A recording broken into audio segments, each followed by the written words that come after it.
Hello folks, and welcome to another Richard Head Longbows video. Yeah, this is part 2 of working on this yew bow. If you missed part 1, it's up there on the cards. Have a look at that. It's where it deals with the roughing out of this particular stave, which is a yew stave, jointed in a handle and backed with bamboo. So now we're up to the tillering stage, and one of the things we need to do is to put the tillering grooves in. So I'm going to use this rasp, this rat-tailed rasp. I've already made a start up here. So I've already got the groove in here, which is just a simple groove that goes all the way around, which is for a bracing cord. So this being the top limb, I need to put in a groove for the string loop, which is the single laden loop string, which is going to go in the top here. Just check that this is the top limb. Sounds like a silly thing to do, but it's also very sensible because it's one of those things you can get wrong. So there's our centre line, there's our handle, centre line's near the top. So yes, this is our top limb. So this is the groove that we need to put in, as I say, for that laden string loop.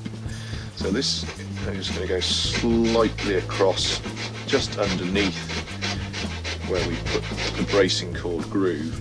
The thing with the top string groove, it's slightly more sweeping. So it's actually going to come down at this sort of angle.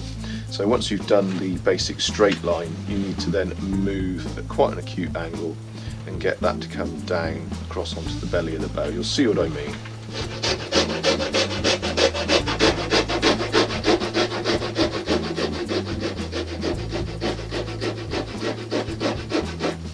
Okay, so we finish off down the centre.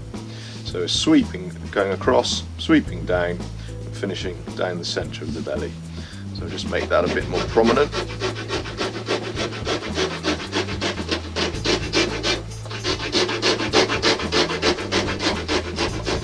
Try and make it as similar as you can, and they should hopefully meet up in the middle there, which is where they do. So they're meeting there and they're crossing, intersecting each other.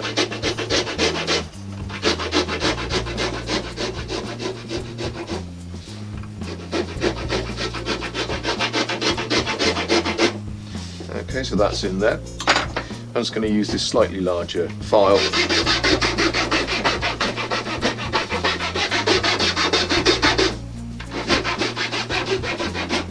Make that a bit more string sized. There we are, so that's our top one done. As you say, this is very different, this angle, compared to the bottom grooves, which I will do now and show you. For those of you wondering why, as I say, this is for the top string. So the top string, because it's a single looped string, as you can see, that's going to go on like this. And because it's not actually a knot, it does actually come down the bow when you brace the bow up and when you start to work on it. Whereas the bottom one, which I shall show you now, so this is the bottom one, this is eventually going to have the bowyer's knot at the bottom of it. So we don't need to do quite the same angle. So let's start again by at the top here. Let's put our tillering groove, our bracing cord groove rather.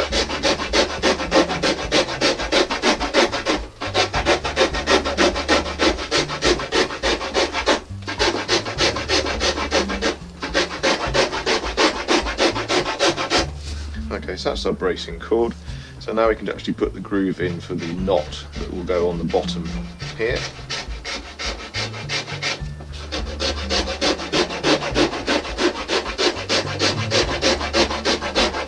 I'm still coming round at an angle compared to the straightness of this bracing cord groove, but it's not going to be as steep as the laden looped groove that we put in the top there.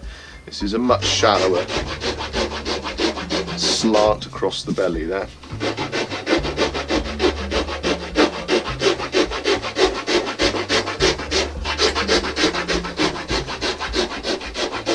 Now when you're doing this, you don't want to go so deep that you're going through the thickness of the backing there, the bamboo backing in this instance. But it needs to be enough, obviously, that the string stays on. It's obviously very important when you're working on the bow that the string doesn't fly off, which is almost akin to dry loosing the bow. If the string breaks or falls off when you're actually at full draw, or just on the tiller, even at partial draw, obviously all that stored up energy in the limbs has nowhere to go and just goes back into itself. So it is important to get this right, and it's important to get the correct sort of depth, and that really is guided by the size of string that you're using.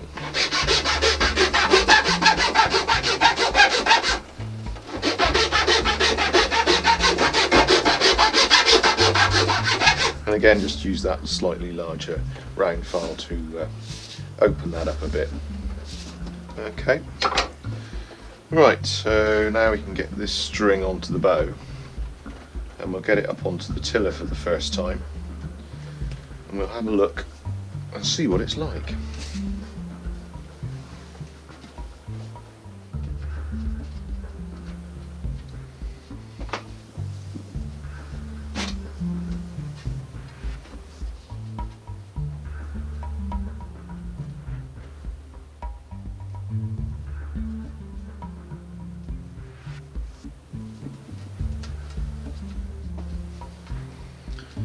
Okay, you see where they're sat now, in those grooves.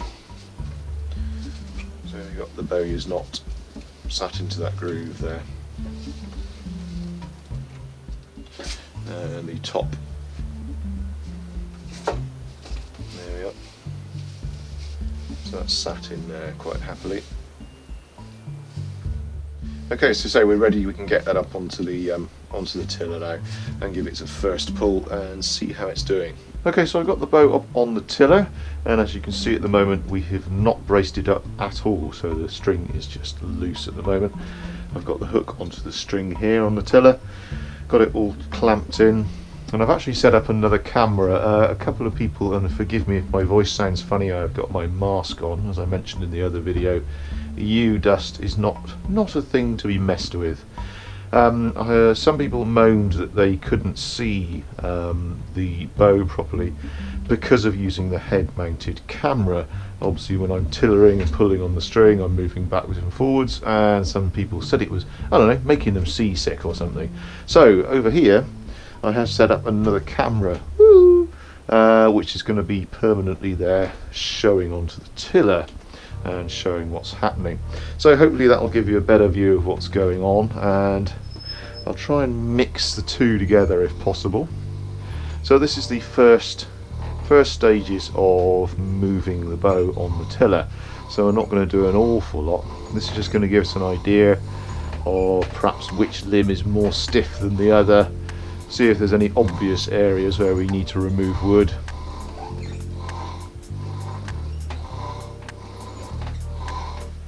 So at the moment I'm using the small amount of draws in a continual one after the other, one after the other, one after the other, just getting my eyes used to what's happening in those limbs, and also to get the limbs starting to move. And now I'm using the draw and stop method, so I get to look to see what the bow's actually doing.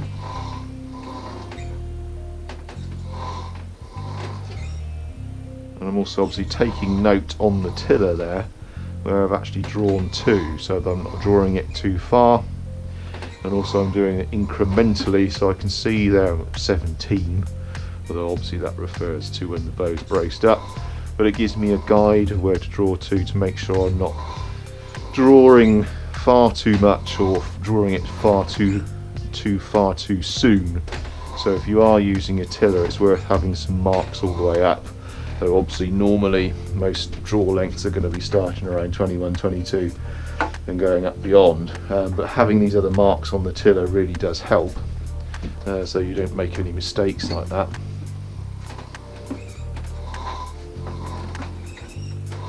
Okay, so we have actually got some bend in the bow already, which is nice to see. Sometimes when you start off with a bow, that you've only just roughed out, you'll find that there's hardly any movement at all. But at least with this one we've got a bit of movement. There's actually, and I don't know whether you can see it, bit of a test for you, which limb's bending more than the other. Though everyone's got their own opinions, like I said before about tillering. It is one of the more mysterious arts when it comes to bow making. And at the moment, well, I'd say it's this top limb. The top limb has actually got a bit of go in it, a bit of movement happening, sort of around here, sort of from the handle section to sort of mid limb. There's actually a bit of movement there, not much at the tips. And the bottom limb, well, it's not moving much at all. So we might see if we can even that up. But generally this bow is going to need a bit more wood taking off before we do too much tillering. So I've drawn it an extra couple of inches there. I don't know if you can see that over the process of me talking and pulling on it. We're up to 19 now there on the tiller. So I think we'll take that down. I think we'll do a bit of work on that bottom limb, probably near the handle section and generally. And we'll also take a little bit out of the top from probably the mid onwards up that tip, just get that moving a little bit more, even it up with this area, as I say, where the bending is actually happening. Because obviously what we don't want to do, we don't want to end up with a permanent bend in an area that happens to be bending the most. Because obviously the more times you return to the bow with a tiller, and if you're leaving an area that is that's got a bit of movement in it, you can end up with an exaggerated bend in that area. So you need to, as well as getting other areas moving, you need to be conscious of the areas that already are moving, so as not to take too much away from those. So we'll take that down and see how we do. Okay, so that was the area that was doing some of the work. So that's this side of the handle here. It's always best when you've taken the bow back down and put it into your work area. Again, this is very much aimed at people who are new to this sort of thing. Remember where it is that you're working on. Now I would normally use a pencil and mark out on here the area that I was looking at when it was up on the tiller, as you've seen in my other videos. But I'm going to assume now that you've seen those other videos, and I'm going to move on from doing that, and I'm just going to use my memory. So the bottom limb here, which is this one, this was stiffer generally. So I'm going to take a bit out of that bottom limb, a little bit out of this top limb from mid limb down, and we'll see what we get.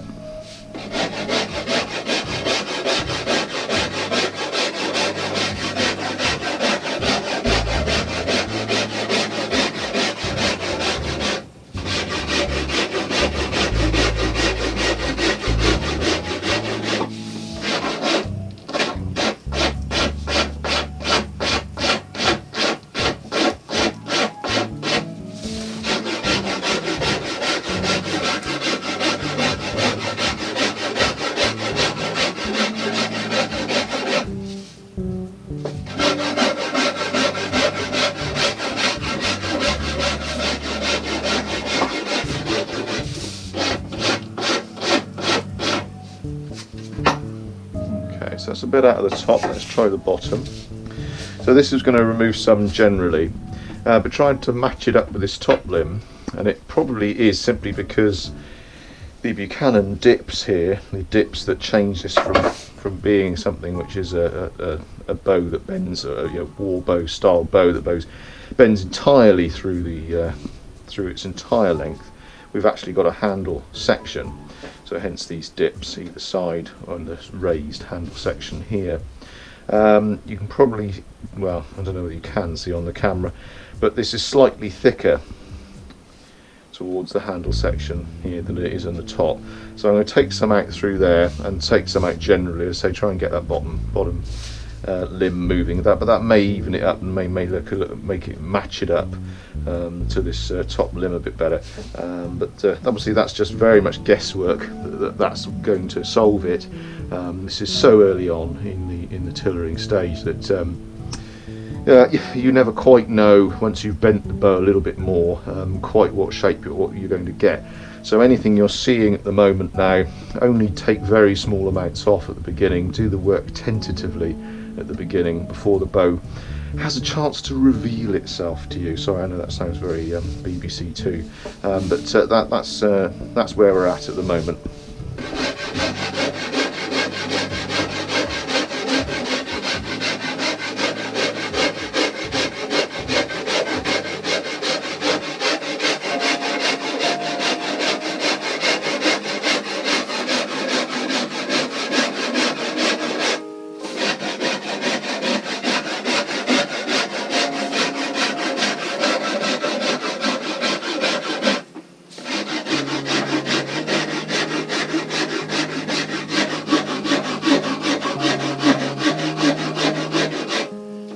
Those of you that remember, or have indeed only just watched the first part of this, there's actually a slight pin in here, which is basically a small knot, so it would have been a very tiny offshoot branch that would have been coming out of the bow, out of this stave. So we're leaving that slightly proud at the moment.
I can hear some of you shouting at the television screen as to why that I'm doing that, but that's obviously to strengthen this area. I'm not going to bore you with it now.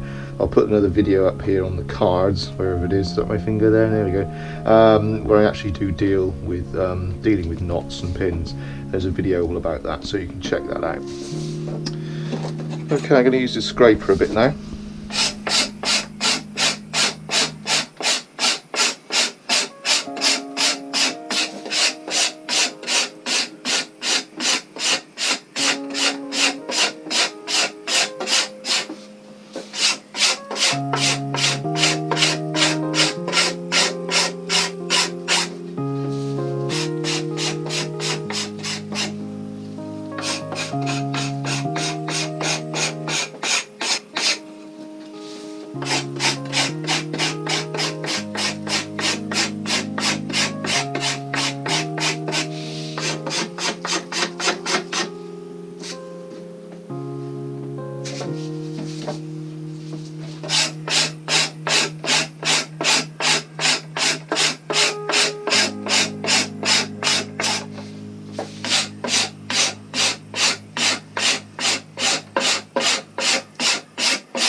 Okay, let's get that back on the tiller, see how we're doing. I hope that camera being in that locked off position up there aiming at the tiller is helping. I haven't actually got a tripod that's really big enough to get to that height, so I've had to bodge it, and hopefully it's doing the job. So forgive me if it's not exactly level, which kind of does defeat the problem, defeat the issue, sorry, of showing you the tillering process if it isn't quite level. But then again, all of us are built differently, our eyes are all different and our bodies are all different. So what view you get of the bow and how you perceive it is going to be different to somebody else anyway, but to say, hopefully to say that camera up there is giving you a bit of a better view than I can do with the GoPro. But like I explained to the person who asked about they said about the GoPro footage making them feel sick, when you are tillering you are moving backwards and forwards. It's not just your arms that are moving, the head does move. You will have to get used to the fact that that kind of motion is there. Let's see there, is my head getting in the way of that camera? Oh no, it seems to be alright. Okay, so we'll give it a few draws. Again, don't always expect that the work you've just done is going to suddenly take effect or that you'll suddenly see any difference. That may take a while before you see any difference. So we're drawing it to just past the 19 there where we were drawing it before. See if that makes any difference.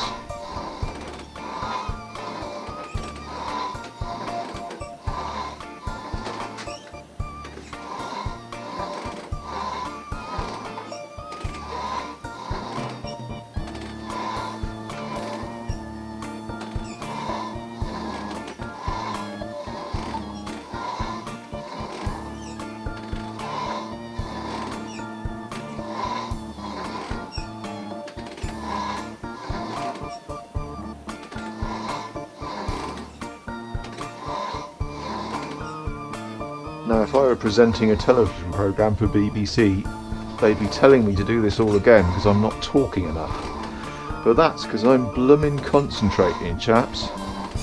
And that's what you need to do when you're tillering. It takes all your concentration. You're taking mental notes, you're trying to spread your vision across those two limbs. You're trying to compare them. You're trying to compare it to how it just looked prior to doing the work that you did. You're trying to look to see whether that work has actually done anything and whether you've drawn it enough for that to bed in, because what you don't want to do is come up here, do a couple of draws, go, oh no, that wasn't enough, go back and take off wood from the same positions again, there and this bottom limb, put it back on and then find you've taken off too much. So you really do need to see and be confident that what you've done either hasn't done anything, which is fine, and you can always do that same removal that you just did to achieve the effect you're trying to achieve, or you say, oh well no, okay, it's a different area now, it's that's worked, I can move on to something else. But what I can say is it's another little way of seeing. I don't know whether that's showing up on the other camera or I can try and show it here on the GoPro. We're getting a bit closer. Another way of showing whether one limb is moving more than another is the flow of the hook, which is another reason why I've got a centre line down here, a straight line running from top to bottom, and also using the edge of the woods here. You can see the flow, the position, the horizontal plane of the hook. You can see which direction it drifts. I don't know whether you can see that it's drifting over to the left, so it's showing there is more movement in the top than there is in the bottom. I don't know whether that's coming up on the video or not. So that says to me that that top limb is moving more.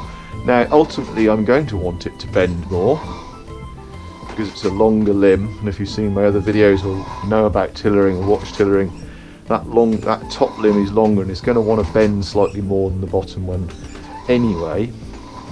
But at the moment, at the beginnings of tillering, like I was saying, these effects can be accumulative if you ignore them or if you work on those areas too much. So I need to address that at the moment. I'd be more happy with these limbs being akin than being too different at the moment. So I'm going to take that down. I'm happy that is starting to move more, that I can see some difference between what I just took off and how it looked before we took off wood in those areas. So I'm going to do a little bit more. I'm going to take a little bit more out of that bottom limb generally and towards the handle there. And I'm going to take a little bit out of probably the sort of mid of the top limb. A lot of the bending is still happening sort of around the handle area, and there's a sort of stiffer patch sort of there, if my finger's in the right place. So sort of around the middle and towards the handle, just sort of around this node and sort of here. So I'll take a little bit out of there. Again, a really small amount. We're right at the beginning, and we'll see if that makes any difference.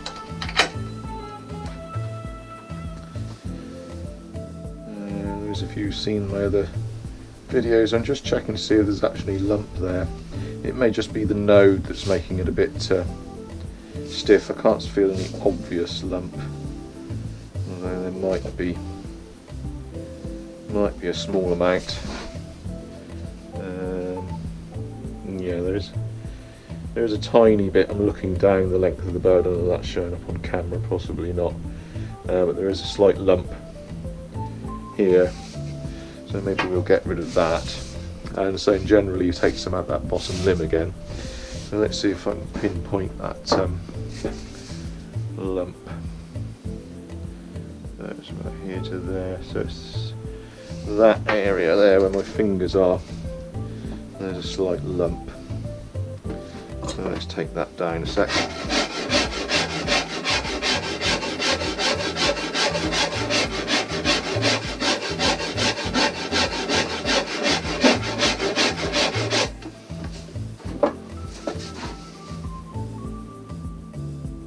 Okay, that's got some of it.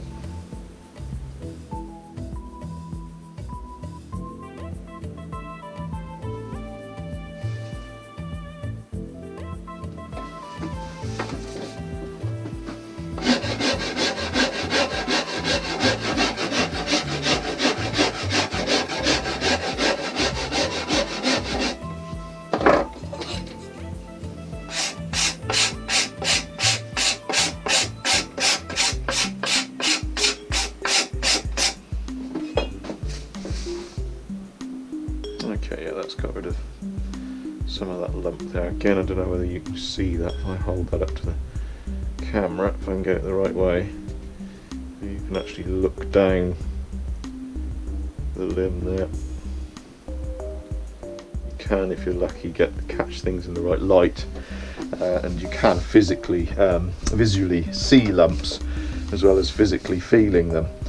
It certainly helps. Now you've probably seen the other videos, the triple laminate videos. I was able to strap the bow to the surface and use the plane to plane off those lumps with the flat surface of the plane, and the plane on a very thin amount of blade showing. You can sort of take the tops off these lumps and make the stave that much more even throughout its length. I'm very reluctant to do that with the plane when working with you. It really can pick up, much like I showed in the first video for this video, the roughing out video. So it's not as easy an option, though I have done, and you can do it, particularly with better pieces of wood like this. A lot of pieces of yew will have far too many knots and things like that, and trying to get a plane down them is almost impossible anyway. But with this, I'm reluctant to do it with this, and particularly at this stage at the moment. I'm not going to risk it till I know quite how much this bow is moving.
Right, let's get this one back on the tiller.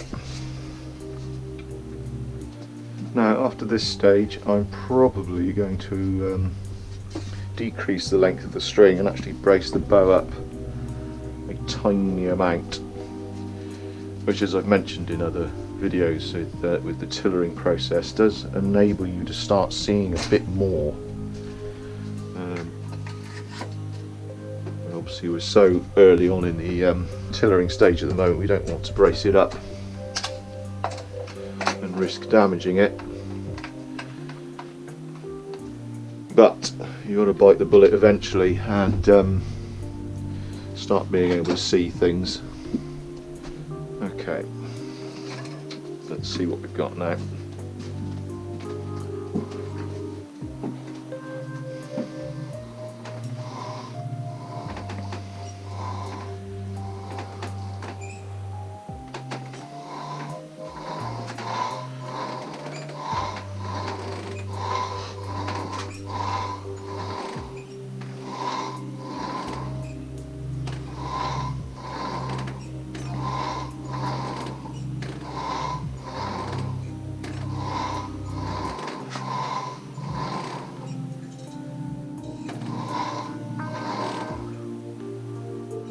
Okay, so I'm drawing it a little bit more. I've got down to about 22, 23.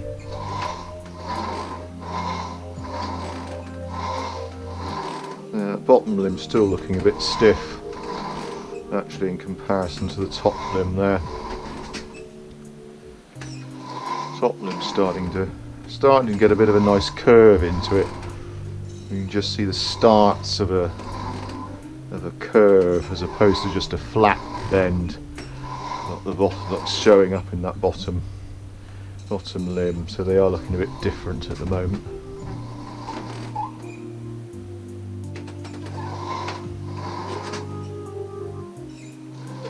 Okay, let's put a little bit of brace into the bow. Check that camera's still going. Oh yeah, hello. Yeah, if we put a bit of brace into this one, it should show us things like that a lot more immediately. It will certainly show discrepancy in the distance that we need to measure between the string and the belly of the bow, which again, if you've seen the other videos, is another handy way of measuring it. Okay, so let's brace it up, say that amount. So I'm just putting my finger onto the back of the bow, holding the knot in place a few inches down from the top, and then running my hand down the rest of the bow, so I'm keeping that in the same place the whole time. Then back to here, and then I can do the knot, and I know that that's given us about 3 inches at the top end. That doesn't always necessarily translate into the amount of bracing height that you get. It's just a measurement that at least we know where we are. So hopefully when we look at the other end there we go. So there's our distance that we measured by hand. Okay, so I'm going to use the bracing cord, which is why I put the bracing cord grooves in, if it will fit. It's quite chunky at the end there, so I'm just going to fit in. Let's see if this one will go on. Oh yeah, there we are. Okay, foot on the cord, left hand on the handle, bringing up, try and slot that in. There's that. Okay, well, we've got a bit of brace there. Now I'm keeping my fingers there in case it decides to flip back round, which it's actually trying to do. Yeah, so that's too much at the moment, so let's put it back on there and brace that.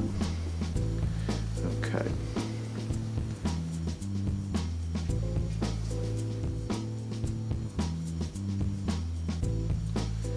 So let's reduce this a bit.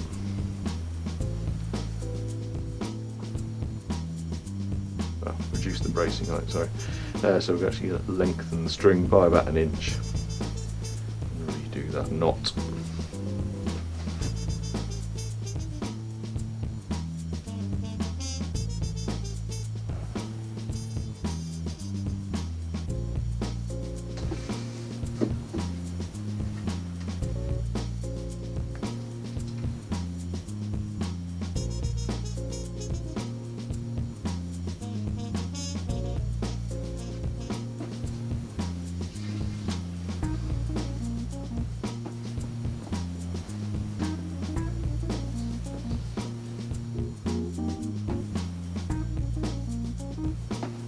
Okay, right, so we've just got a small amount in there now.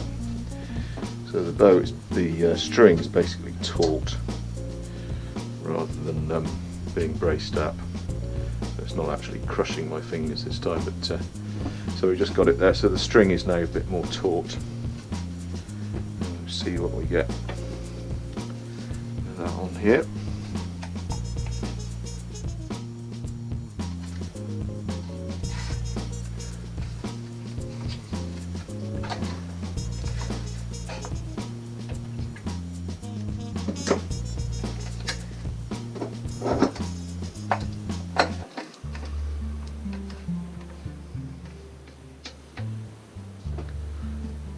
Okay, right, let's see what we get now.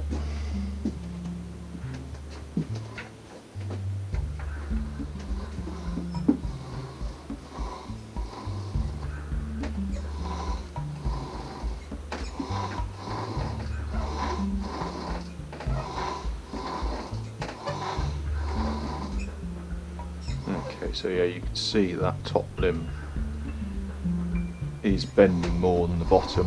The bottom's still looking quite straight, but it's revealing now that top limb still has got some lumps in it, some areas where it's not moving.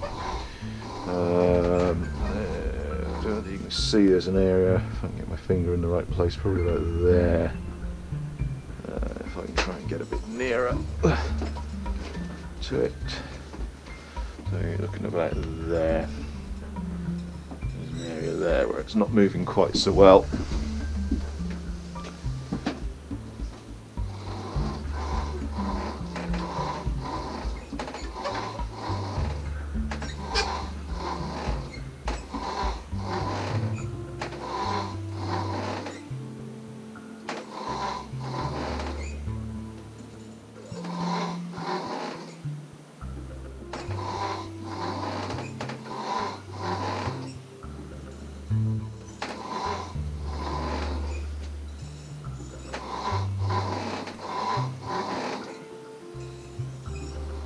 Okay, well, that's showing me a bit more there. So there's a few areas in that top limb that I can get moving, and I'll take a bit more throughout that bottom limb. Right, let's see if we can see any more lumps in this top one.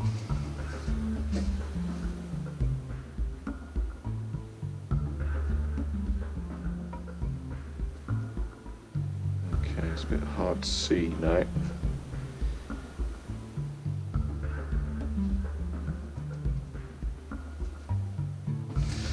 Okay. Okay. Let's take out this area here where you're seeing it. There's still a bit of a lump through there. Still a bit through this mid limb. Let's take a bit out through that mid limb.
Okay,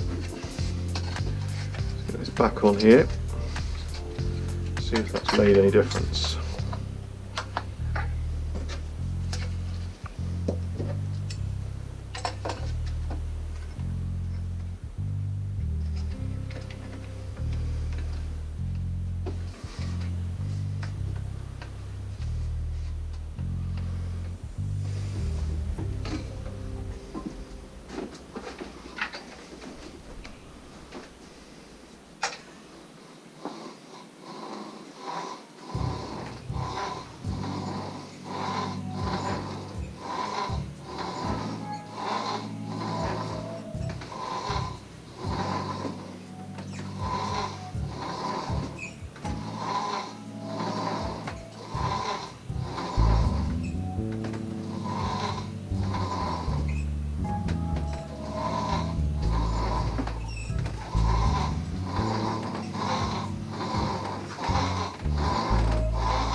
Okay, that bottom limb's starting to come round a bit, and the travel of the hook down the centre is not as bad as it was.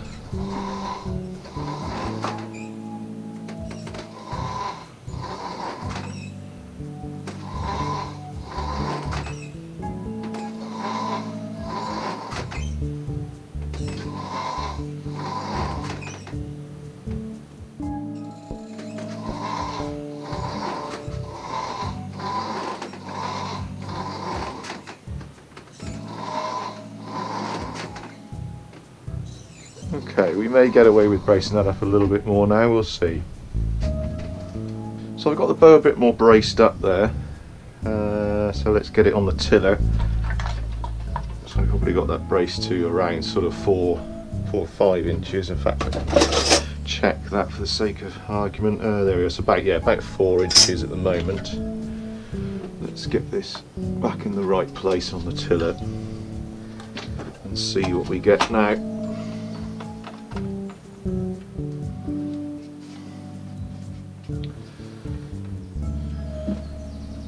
Also, when you get the bow a bit more braced up like this, it does allow you to see not only things from this angle, but of course looking down the bow, i.e. to see if the limbs are twisted at all, which we shall do as well.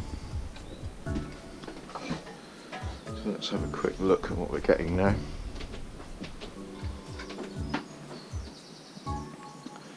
Okay, so just by looking at the bow itself without drawing it, so that's always worth doing as well. It's always worth taking it in and doing a few short draws, and don't forget to only draw to a small amount. We've just braced the bow up, so you need to reset in your mind and physically on the tiller where you're drawing to. Because whereas before we were drawing a lot further down the tiller when the bow was essentially unbraced, now we've braced it up almost halfway to what it would be when it's complete.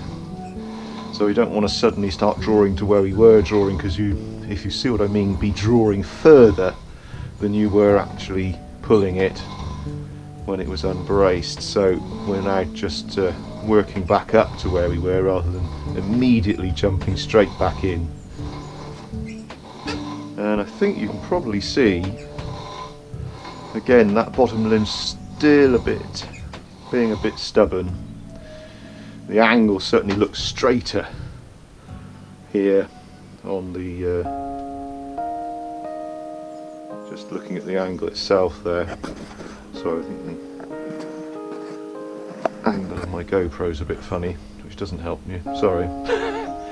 And this is obviously looking a bit more angled, there's a bit more of a curve to it, whereas the limb here, certainly from sort of midpoint onwards, there's a definite straightness to it, rather than the sort of curved shape that we're getting on the other side there.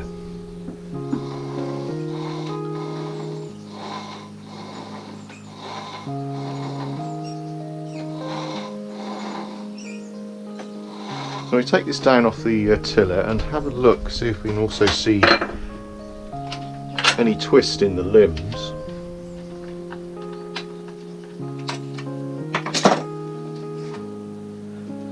Which there may or may not be. Okay, so there's a bit of twist. Don't know how well that's coming out on the camera. I'll try and hold that up a bit, see if you can see it. So I'm balancing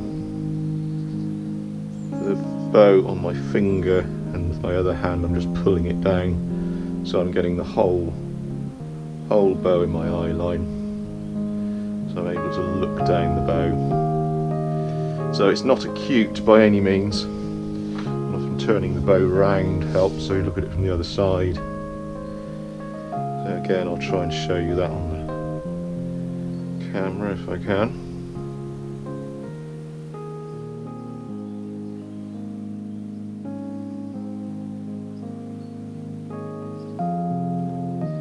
Very small amount, and it's actually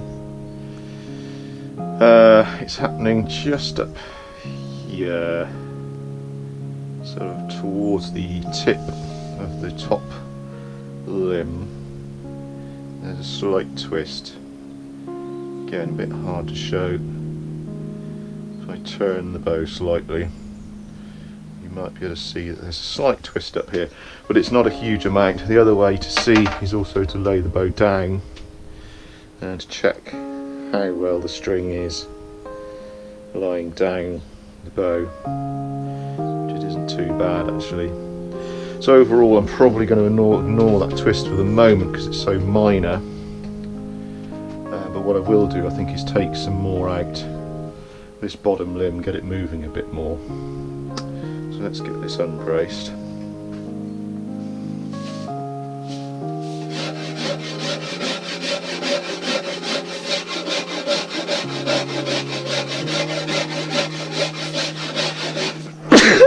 Oh, excuse me. Oh, snot in my mask. Oh, that's pleasant.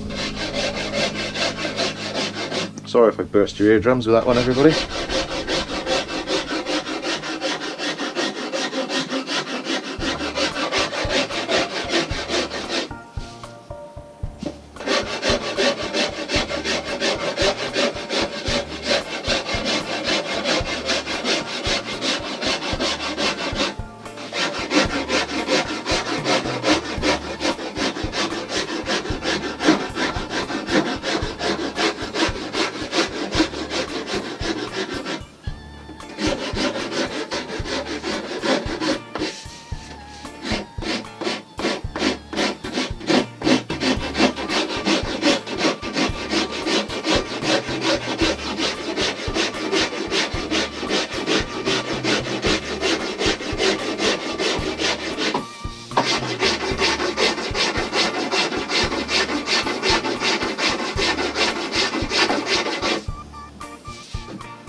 I'm going to take a tiny bit out of the tip on the top limb.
Okay,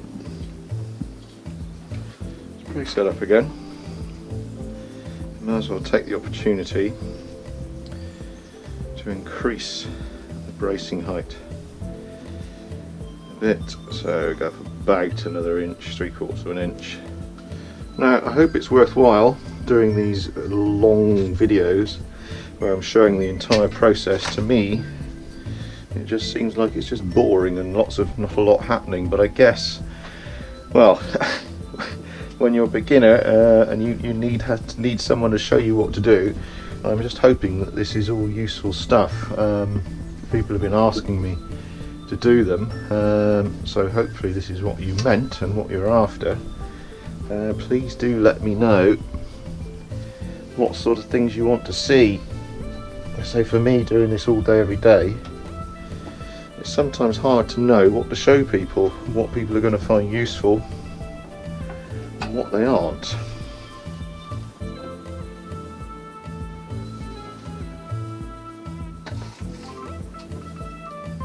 And I've almost kind of forgotten what it is to be a beginner with this sort of thing anymore. There's plenty of people doing videos online who are beginners or are newcomers to it. But being someone, you know, I've been doing this full time for 20 odd years, it's hard to know what to include. It makes me sound big-headed, but I know so much. I have so much information to share that it's a bit of a challenge to know where to start really with some of this. But as I say, hopefully showing you the whole process of making is useful. So anyway, we've got that braced up a bit more now. Let's see what that is. So, okay, 5.5. So we've gone up about an inch or so. Again, stand back and have a look. See how it looks as it is on the tiller. In fact, if I stand out the way, I can let the other camera have a look at that.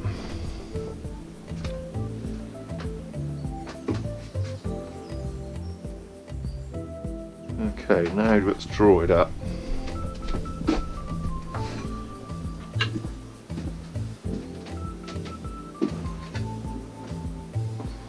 And again, remembering not to go crazy with drawing it up.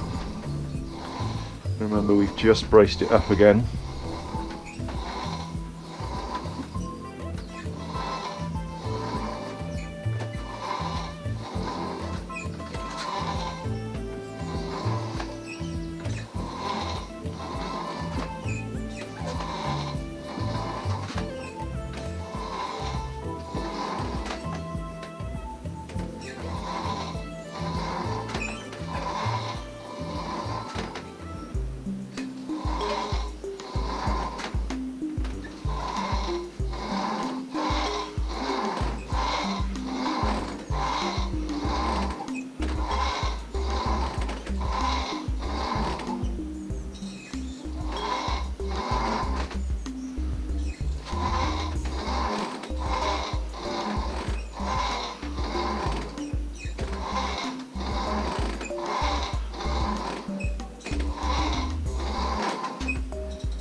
Okay, got that down to 23. Now that's out of interest.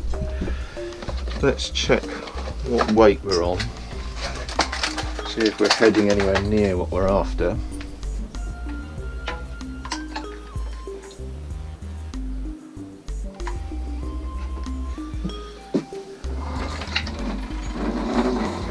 Okay, that's 23.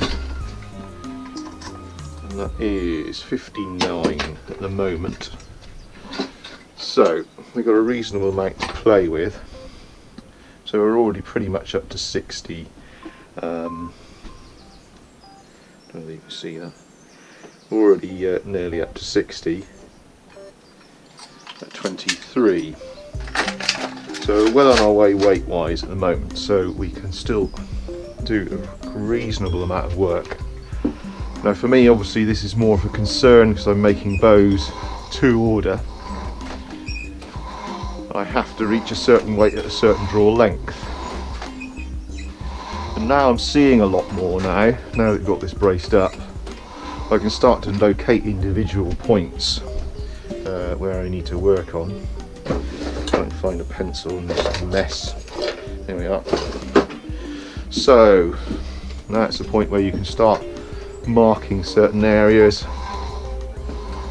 Okay, so that top limb, there's a slight stiff spot up here, so I'm going to mark that.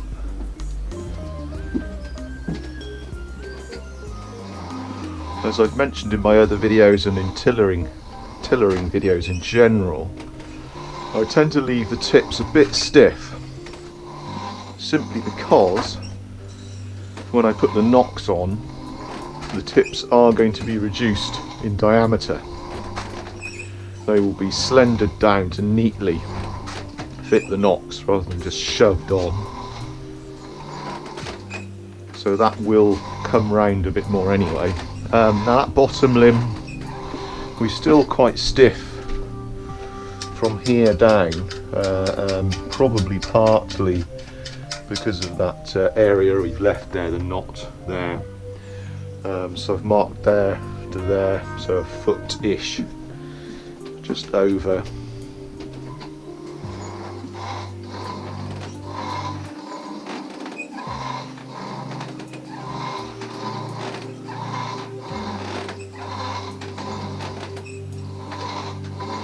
And just here is stiff. There, so remove some there. When you mark the bow where you think it is, it's always best to then come back and re-pull the bow and see whether you're right, so you think, yeah, okay, that is the right area, or not.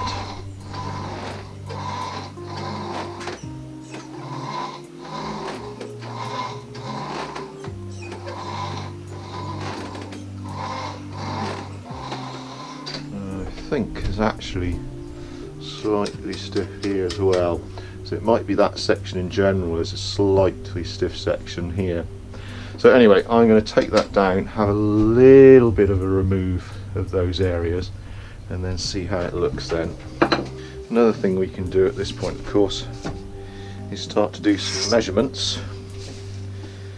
Let's go up about 8 inches from the bottom of the handle here, then measure. So we're looking at 5.5 there, up 8 inches from the top of the handle. We're just about right at the moment actually, so it's not too bad measurement wise, it's looking okay. So let's unbrace this and start work on those areas. Later on in the tillering stages you don't always need to unbrace the bow, but it is good and best practice to do so, simply because you can damage the string with an errant tool flying around. It is quite possible to accidentally nick the string, which is okay if it's not braced, but it's braced up and you cut the string or damage the string, perhaps don't notice, and then you go and put it on the tiller, it could obviously break, the string could break, which can then make the bow break. So always worth going through the annoyance of having to take it all down and then brace it back up again. But later on you can do some minor work. Say if you just got to the point where you're just doing a little bit of scraping, you are just sort of fiddling, then you can probably get away with it, but I would advise taking the bow down each time.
Alright, that's the top then, let's do the bottom.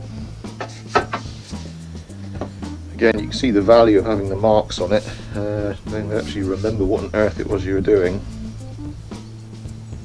So we've got a bit of a lump going on there.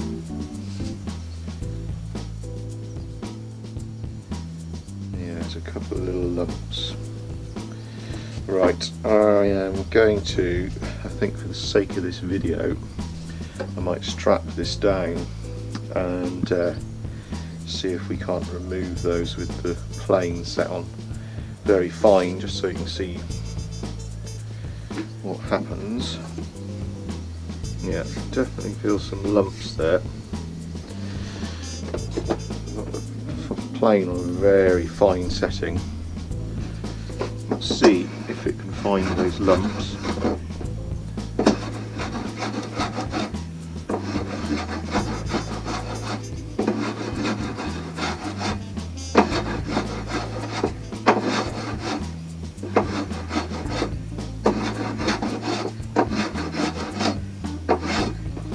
Okay, we just got away with that.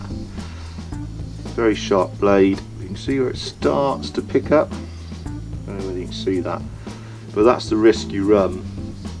But we managed to smooth those out with minimal damage. I really don't recommend using this sort of tool on you until you've had a bit more experience. You really can ruin it. So that's really just to show you that it can be done. and I've got rid of those lumps. But yeah, sharp blade, extremely fine. You obviously can get a much flatter bladed plane than this, which will makes it a lot easier, a lot safer trying to remove lumps. This is still a relatively acute angled plane, but anyway, there you go. So it is possible, but not always advisable. I can't do the same with this other piece because it's too near the knot here that I've got. So obviously the plane just isn't going to fit in that area, so this is going to be done by hand again.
Alright, let's get that back on.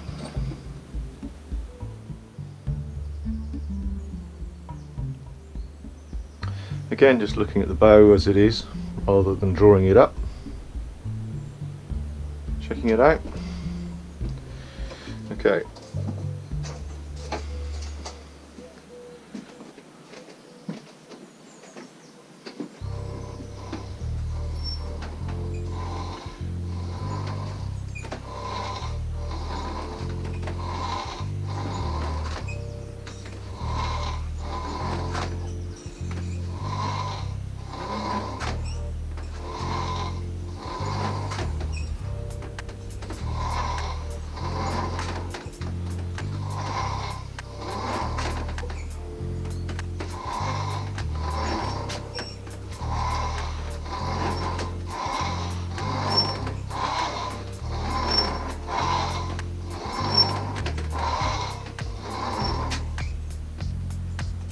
Okay, that's looking a lot more even. There's a lot more bend generally happening. A lot of those places that were stiff now aren't quite as stiff. The bottom limb's starting to do something now. It's behaving a bit more.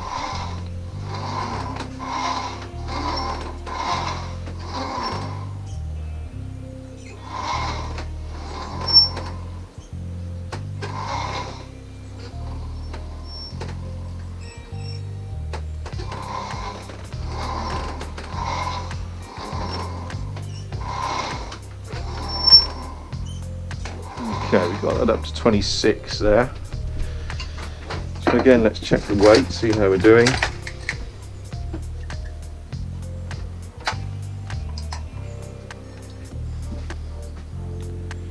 Alright, let's get that zeroed. Let's check that out.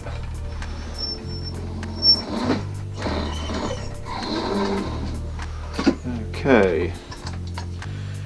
64.36, so nearly 65 there at 26.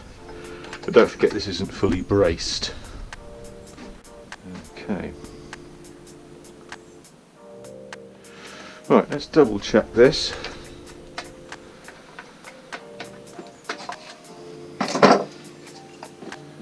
Okay, so the customer wants 50 at 28. Well, it's certainly that at the moment. And then some. Look at that twist. So we're still slightly going over to one side. Again, it's very difficult to get this on the GoPro. I don't know if you can see. I'm line that up. Though slightly coming over to this side. Again, I think that's at one point where that's majority of that is happening, which I think is at the tip at the top of the top limb, so somewhere up here. That appears to be happening. So we'll look at that, and just trying to show you all the ways of seeing if there's a twist. So I'm holding the back of the bow with my fingers, trying to get that flat towards me, and then be able to look up and down the bow. And you can also tell sometimes by holding it as if you were drawing it, you can feel if there's any movement in the handle as you're pulling it, if it tries to twist one way or the other. And the opposite to the holding the fingers at the back is holding the thumbs on the back and facing it towards you, and moving the string so it appears one side of the bow. So I'm closing one eye and allowing the string to appear, if you see what I mean, either side of the bow. So one way should take longer than the other if there's a twist, if you see what I mean, i.e. the string will be sitting nearer to one side if there's a twist. You can see it, I'm exaggerating it there, so the string is visible here. This way I'm having to twist my hand much more to get that string to appear, so the string is naturally wanting to come this side of the bow, so the bow is technically bending that way, so therefore the string is visible on this side, which is actually the right hand side as you would look at it if you were shooting the bow. Again, I'm exaggerating it there, so the string's going over to that side, the right hand side of the bow, or for a right-handed archer would be the opposite side to where the arrow would go. So we have got a twist in this which we'll need to sort out, so I'll need to look at that. But generally the shape of the bow wasn't looking too bad, and weight wise we've got enough there to play with. So probably what I will do is get the nocks onto this bow now, which will mean I can reduce down the ends and get those tips working a lot more than they currently are, or certainly a bit more. You never really know till you've put them on, which is why I tend to leave them stiff, just to give me that area to play with. And also that will reduce the weight of the bow. And now, because I'm going to have to put the nocks on at some point anyway, I might as well do it now while I've still got enough weight in the bow, and then I'll know how much room weight wise I've got to play with in getting rid of that twist and continuing to fine tune the tiller on this bow. So join me in the next video when I will have the nocks on. They'll be glued on and ready.